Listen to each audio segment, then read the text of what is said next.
Yon, umaraw din. Kaya for today's video, kakain ako sa isang sikat na kainan dito sa San Pedro, Laguna. Sakto, kakagising ko lang. Kaya ang ginawa ko, nagbihis ka agad ako, complete outfit. Ako nga pala yung si Chris ang takot mangitim, takot sa tanline. Kaya eto, bago umalis, nagpaalam muna ako sa isa kong anak. Nakakagigil yung anak ko ngayon eh. Siya nga pala si Nana. O diba, ang cute-cute niyan man sa tatay. After ko magpaalam sa anak ko, eto, bike check. Siyempre, kailangan, bago tayo mag-ride, kailangan check natin mga gamit natin. Bike battery, syempre ilaw, o diba?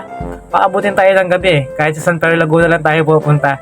At syempre, hindi lang check natin. Kasama dyan yung preno, yung shock, at yung ilaw natin sa harapan. Ganyan ako lagi bago mag-ride. Syempre, for safety purposes, o diba? Okay, check na, pwede na, goods. After ko mag-check ng bike, eto na.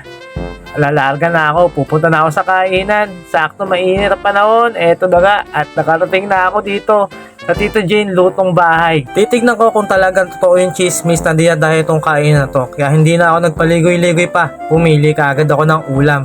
O diba, ang sarap yan. Sakto nga plain dating ko dito. Wala pa masyadong tao. Kaya eto, pipili kaagad ako ng ulam. At eto na nga yung napili ko. A few moments later.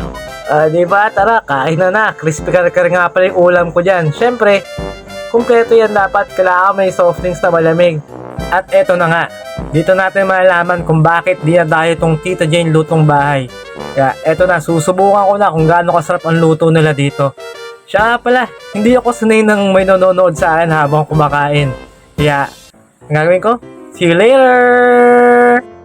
A few moments later. After kong kumain, humiga nga muna ako bago magbike pa uwi. Syempre, baka magka-appendicitis tayo, pahinga muna. Grabe, ang sarap ng luto dito. Ngayon alam ko na bakit dinadayo to. Quality! Habang nagpapahinga ako, napansin ko, umaambo na naman. Syempre, ang gagawin ko, signature move. Ang aking mahiwagan sundance. Syempre, makaulan din tayo habang umuwi. Habang naghihintay, eto na nga, dumami na yung tao. Grabe. Totoo nga, ang nababalitaan ko na dinadayo ang Tita Jane Lutong Bahay. Kaya ang gagawin ko, eto, syempre, digit tayong sticker dyan, o, diba? O, Tita Jane, approve. Ang sarap ng ulam mo, siguradong babalik-balikan ko to. At eto na nga, pauwi na ako. Ngayon, ipapakita ko sa inyo paano pumunta dito para masubukan nyo ang masarap na luto ni Tita Jane. So, eto, tamang tulak muna tayo ng bike. Medyo lusong pa sa part na yan. O, diba? Dahan-dahan lang tayo, lusong yan eh. At ilang sandali lang, eto na nga, nakauwi na ako. O diba, kapitbahay lang namin. Oh my God! Wow! After ko ipasok yung bike ko, syempre hindi ko kakalimutan, ipasok yung aso ng ninong ko. O, siya nga pala si Lulu.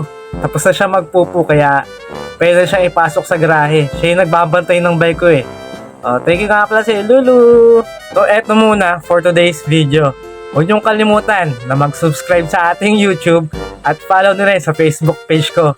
So, ayun lang. Bye-bye!